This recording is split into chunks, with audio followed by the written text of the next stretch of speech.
Hello everyone and welcome back to our channel. We are Millennial Mom. If you don't know who is who, I'm Millennial. This is Mom.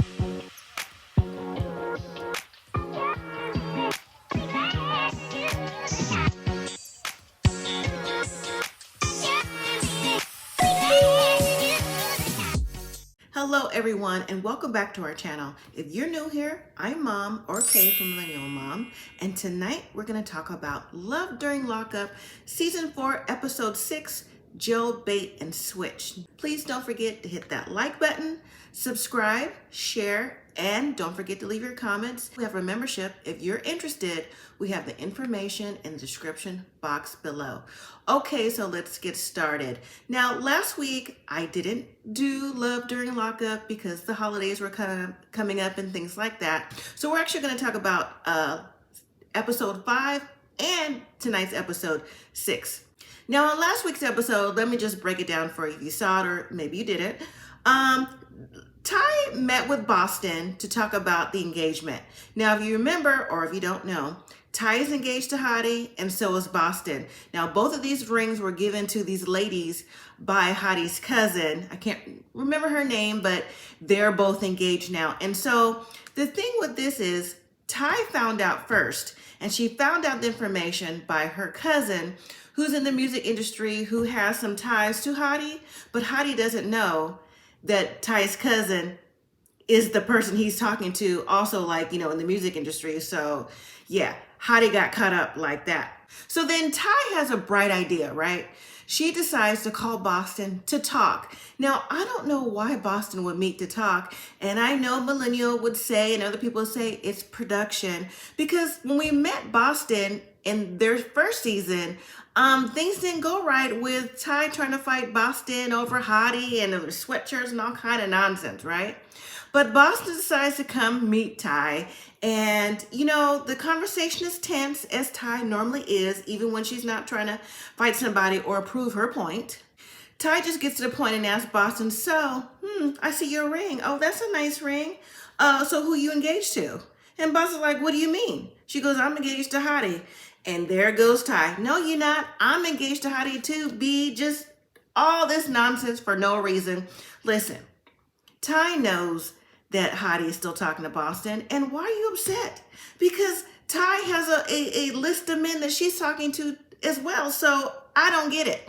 But anyways, Ty flips over the tables and she's, just all upset, this and that, and talking about, well, I'm the victim. After all those shenanigans and all the ups and downs and, trying to fight Boston, Ty comes to her senses and says, you know what? Let's hug it out. Because, it's not you I'm mad at. It's Hottie. And I'm thinking, about time you realize it was Hottie, not Boston. But also in confessional, Boston says that she's upset too, that, she feels like she's getting played by Hottie, but she don't want Ty to know that, to see that she was hurt behind him. So, I get that, because then that would be like a one-up for Ty, because Ty, in my opinion, is petty like that. We have Jessica meeting with Dustin's mom and his sister. Jessica's there with her daughter to find more about Dustin and see, how he is and what they think about her, just to meet them before he gets out of prison. But you know what? Jessica gets a reality check. His mom and sister didn't hold back for her.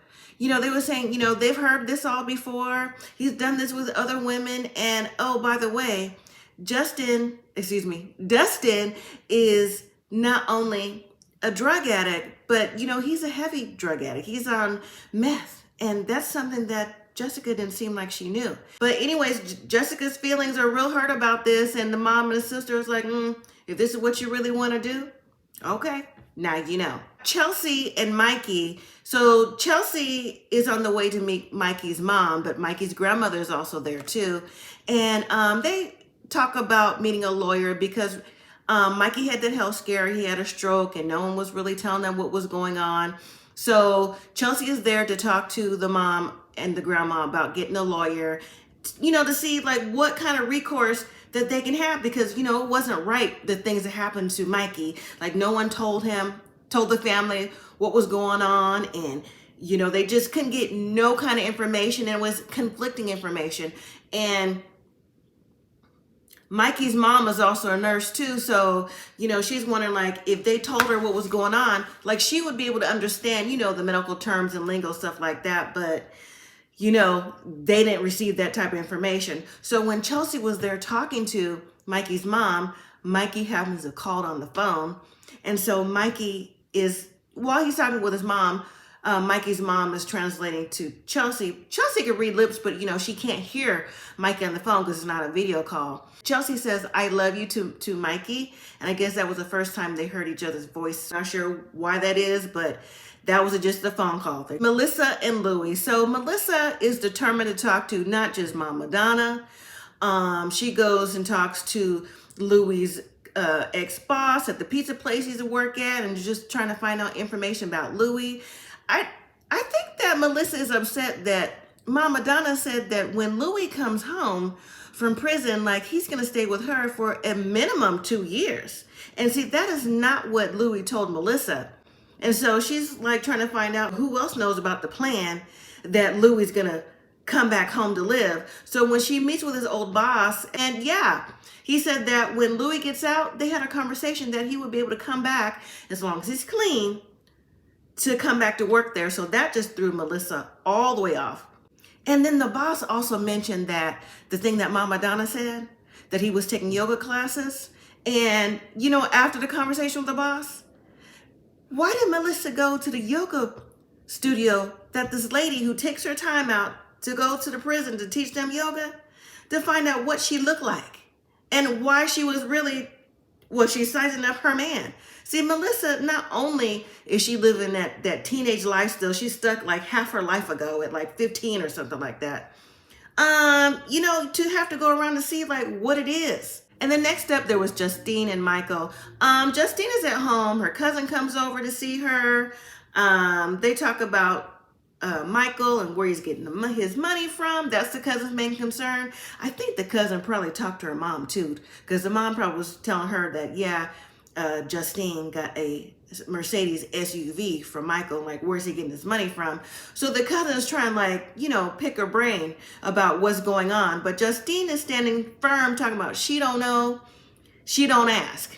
And then while they're having a conversation, Michael calls. The cousin just jumps right in and says, "So where you get your money from?" Asking him questions. He's like, maybe I won the lottery. The cousin's happy for Justine, but still questioning, pump the brakes and think about where is his money coming from.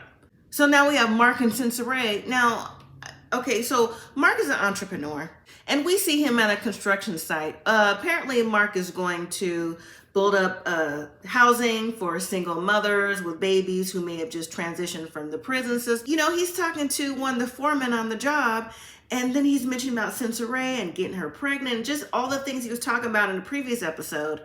And there's something about Mark that I can't quite put my finger on. And then for Mark to have this business sense and things like that, like he don't have common sense to know that this is not what happens in the day-to-day. And Mark also gets a phone call, and you would think it's Cincinnati, but nope, it is someone else he's talking to named Kristen.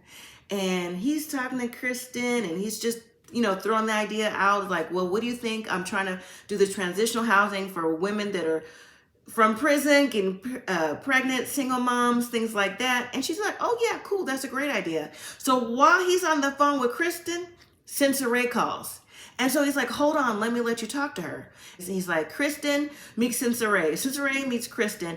And that phone call went all the way left. Cincinnati may be in prison for 11 years, and she might be young, but she's got better sense than Mark, telling him, going off like, this is not right. You just don't get pregnant and seem to get out. Like, there's nothing that's going to change that dynamic. And just like, why am I on the phone with another lady? So anyways, that was last week's episode. Let me jump you forward to tonight's episode. So we'll keep it rolling with Mark and Cincinnati. So the next time we see Mark, maybe it's the next day or the day after or whenever, it's the day of Mark's birthday, and his mother is over for a visit. And so Mark is now setting up a video call to talk to Cincinnati. He's telling his mom that, everything that went down, Cincinnati didn't like, the conversation with Kristen, and she just really wasn't having the same communication.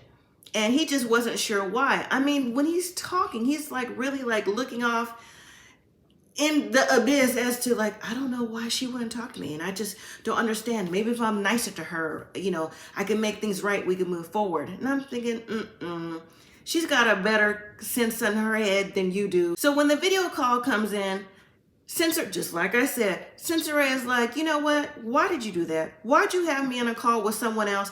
Matter of fact, how many women are you talking to? And Mark says, just all blasé, like, oh, like there's like 4 other people. She's like, and you're talking to me? She goes, I thought it was like one-on-one. Mark is saying he don't know why Sensei is coming at him like that. Sensei is going on and on like, you know what? I don't need this. You keep messaging me. I decline. And then Mark says, well, you know what? I'm just really trying to make it right. Sensei is like, no, you can't make this right. Just matter of fact, she just lists all the things she didn't like, which was in that last phone call. And I think she has every right to do so because, again, it does seem like she's being played. Stop calling me. And she hangs up. So then Mark's mom says, you know what? It sounds like you're playing a game. Now, if your mama says it sounds like you're playing a game, you're probably playing a game. And his mom was trying to say, like, you know what? You can't manage a romantic relationship like you do in your business relationships. Yes, you're successful in business, but, you know, it takes a different hand, a different way of looking at things. Mark, I think that went in one ear and out the other because Mark says, you know what? He's just going to move on and find an inmate that he could connect with. So let's move to Jessica. So when we see Jessica again, she's on her way to the prison to see Dustin. She goes in, cameras aren't allowed, and then it says 3 hours later. Jessica comes out pissed. She gets on the phone with a friend. She's saying how she don't understand why the visit was terminated. Dustin was handcuffed, taken away to the hole or wherever he had to go. And, you know, she's wearing the right sweats, the right shirt. There's nothing showing. Tennis shoes, and she just don't understand why the visit was terminated. Jessica has worked at the prison before, whether it be this prison, any other prison in the city or whatever. Jessica knows the ins and outs of the prison, and of course, she would be a liability, a risk. So apparently, you can't visit Dustin. All visits have been terminated. And so she doesn't seem to get this. So I guess it's the next day or a few days later, we see Jessica, she's at home and her friend comes over. Now, I'm not sure if it's the same friend that she was on the phone with. Then again, maybe it was her daughter she was on the phone with talking about why her visit was terminated. But anyways, her friend comes over and I guess Jessica is going to vent to her. But I guess the way that Jessica breaks the ice to her friend is like, you know what? I want you to help me, you know, make a smut book. So I guess that's a book where Dustin has wrote love letters to Jessica with different little intimate things in there and with, you know, going back and forth. And she wants to make a book, you know, I guess a sexy book or something like that. So the friend says, so how old is he? She said 28. She says, oh, so 28 was a 40-something-year-old? And Jessica says, I love him. And the friend says, you don't love him. You don't. You think you do. And then Jessica breaks down in tears. And I'm thinking, why would Jessica break down in tears if you really love him? Like, what is bothering you? But what's bothering Jessica is the fact that the information she learned that Dustin is a drug addict and a heavy drug addict. And she doesn't know what to do because she knows it's going to be an issue when it comes to maybe him getting clean and staying clean. And the friend was telling her, you know what? Dustin doesn't have any money, a house, a car, not even his own underwear. The friend was saying, listen, if he's not ready to get clean, you're a nurse. Nurses help people. That's what we do. You'll be busting your butt to work and he's going to take your money and spend it on whatever his habit is. And he's going to bring you down with him. So back to Justine and Michael. So when we see Justine, she's cleaning up the house, and then she gets a call from Michael. And Michael asked Justine, like, hey, why'd your cousin ask me about my money? Like, where my money's coming from? Michael is not happy about this. He's like, you know, it's okay for her to ask you. It's not okay for her to ask me. And Justine was like, wait a minute. Like, why are you getting upset with me? Like, what is going on? Michael's trying to tell her this is no one else's business. And Justine says, you know what? Just because you're having a bad day there, don't take that out on me. I'm thinking, I don't think it's just about him having a bad day. It's just the fact that he don't want nobody to know where this money's coming from, like if it's legit or not. And even Justine is trying to like brush stuff under the rug, in my opinion, about, you know, if you don't ask, don't tell kind of thing when it comes to this money. But you're married now, so I think you should know where the money is coming from or anything else is coming from. Well, anyways, we also learned that Michael has a shoe business. What is it? Meek Shoes or Memphis Shoes? I don't know. Anyways, he's got a shoe business on the side that he had before he went in. And Justine is running that business. And she also said that some of the shoes he sells to the inmates in there, you know, they support his brand. And so maybe she thinks that some of this money is coming from there. But then again, you never know. Like, is this money generating enough money to get the cars and the jewelry that she's wearing? A little while later, she talked to Michael's sister on FaceTime. Conversation came up about, you know, the money, like where's it coming from? And Michael's sister said she didn't know. But then also the conversation about the cars came up. And Michael's sister told Justine that, listen, you're not the first person that got a car. And Justine said, what? What do you mean? She said, well, yeah, he's been in relationships before you and he's gifted other women cars. Justine is pissed off now. She's like, so they broke up. So do they still have the cars? And his sister was saying like, yeah, because it was a gift. Justine saying, like this don't fly with me. But I have to agree with Michael's sister. Like, he did have a relationship before you. So, you know, what does it have to do with you? But I guess Justine feels like she's driving in a recycled car. Like, what if this car that he gave her was from somebody else and she wants to be number one? And she's pissed that Michael never gave her this information. Next up is Emily and Dory. Now, again, Emily, she just surprised me every time I see her on camera. I just can't get past the fact that she's in the criminal justice system that's on this show with an inmate. That gets me every single time. But anyways, I digress. Emily gets a phone call from Dory, and Emily's saying how she met up with Smoke, you know, per the request, to give Smoke some money to start the business, whatever Dory and Smoke were talking about while they were in prison together. And Emily is saying, oh yeah, I met with Smoke and, you know, he was yelling at me and all this other stuff. And Dory's like, what happened? And Emily's giving her side of the story. But see, the look on Emily's face when she's talking to Dory, you can tell, you can see that she's manipulated the whole entire situation. Because remember, Emily told us in the first episode or whatever, if you saw it or not, or go back and watch the review, she said she was going to scam the scammer. And so Emily's telling Dory, like, listen, I don't want to be bothered with this. I think Smoke is not on the up and up. And pretty much is either Smoke or me. You decide. And Dory's like, wait a minute, why I gotta choose between both of you? Like, that's not cool. But Emily says, make the decision, him or me, and then hangs up the phone. And I'm like, Emily, see, you're doing too much. Like, yes, you're already a notary for Dory's money. You control every aspect of that. So what's the big deal? Like, how is this affecting you? But okay, Emily. So after that call, we actually see Smoke get a call from Dory. And Dory's like, hey man, like what's going on? I talked to Emily and she's upset and like trying to get his side of the story. And Smoke is saying, look, Emily don't have your best interest at heart. And Dory is saying like, well, regardless of the situation, like that's my girl. She's there for me. You know, I'm going to have to choose between the two. And Smoke is like, what? You got to choose between both of us as a friendship? Like, she won't let you be cool with me? Like, what happened to, like, we was in there for 3 years. We was kicking it. Like, what's going on? And Dory's like, yeah, man, like, you know, this is hard for me, but, you know, I got to do what I got to do. And Smoke was like, all right, man, cool, whatever. He's like, so where you want me to give the money to her back at? Like, where you want me to meet her? He said, well, you could give the money back to her at the bar that her friend owns or wherever Emily goes to the bar at and give it to her there. And Smoke's like, okay, cool, man, whatever. And so when Smoke got off the phone, he's like, you know what?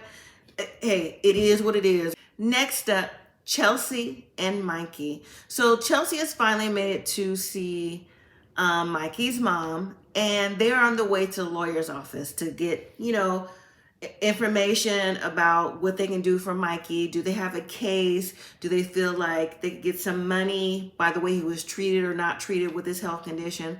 So when they get to the lawyer, Mikey's mom is telling the reason why they're there. And, he's been in prison a few times. I'm not going to sugarcoat anything. And then the lawyer brings up Mikey's cases. And I'm thinking, like, why would he bring up Mikey's cases? If they're going to try to get the lawyer just for what happened during his health crisis. But anyways, the lawyer brings up his cases and he's like, okay, so he's got like 19 CVs here. He's got 18 CVs here. And he's got 10 CVs here. And even Chelsea is like, what? Like, how many felonies do you have? I mean, when you add it up, that's 47 from what the lawyer counted. And I don't think that included what he's in there for now. So after the lawyer named off all the charges, here comes Mikey. He calls on the phone and Mikey explains his position and talk about he was handcuffed to the prison. From the prison to the hospital. He had a stroke and everything that came along with that. And then when he got to the hospital, the nurses were saying like, oh, you're handcuffed. Take them off because when you have a stroke, this is from Mikey, when you have a stroke, like it can constrict your blood flow. And so, he feels he has a case for, not being treated properly. And then also that one of the COs was saying on the way, like he heard them say, they don't care if he lived or died. So he's trying to get compensated for the neglect that they showed him. And so once Mikey got off the phone, the lawyer was telling the mom that, well, it takes a little bit to get her started. He's going to start off with at least $1,500. And Chelsea in confessional is saying that, she don't have a lot of money and she knows his mom don't have a lot of money. So that might be an issue. But then in confessional, the lawyer also says too, that cases like these can sometimes be hard to, get a verdict for the plaintiff in these circumstances, and if they do, stuff would go towards costs and fees and, the judgment might not even be very high. So, but the mom and Chelsea wants to have the lawyer anyway, so I guess they'll figure out a plan for that. Chelsea was saying too in her confessional that, she's willing to do something strange to get Mikey out of their prison or do something to whoever because, they weren't treating her man right. Now I'm like, Chelsea, you need to pump your brakes before you end up in prison too, trying to fight somebody in a prison over Mikey. And finally, we have Ty. She's laying in the bed. I guess she's waiting on Heidi to call. And next he calls and she's like, oh, I'm just laying in the bed. Ooh, what you doing? And see, Heidi's taking the bait. He's like, oh, you in the bed? Okay, well, you know what I would do with you in the bed? And she's like, And then she's like, Heidi, how are you going to be engaged to me in Boston? Ty is going off. Ty is being Ty. But you know what the thing is? Why is she tearing up stuff in her own house? She's knocking over dishes. She's knocking over all kind of stuff that's on her end tables, breaking and all that stuff. I'm thinking, girl, you're going to have to clean this up and rebuy the stuff that you broke. Over Hottie, you already know that Hottie was no good anyways. You already knew that from your first season and you definitely know it now with the other engagement. But why you got to tear your stuff up? But anyways, Hottie is saying, what you mean? That's not me. What did I tell you about talking to Boston? Don't be listening to her. Like, what is wrong with you? Ty's like, I'm done with you. I'm done. I don't need this. Typical Ty. You should have said that from the beginning and hung up and not tore your stuff up. That's what I say about this. But after that phone call, Ty said, you know what? She's relaxed now. She's at peace. She deserves a man that's going to treat her right. And she does deserve a man that's going to treat her right. She does. I agree with that. But then she says something that's off the wall. She says something that reminds me of Mark and Cincinnati.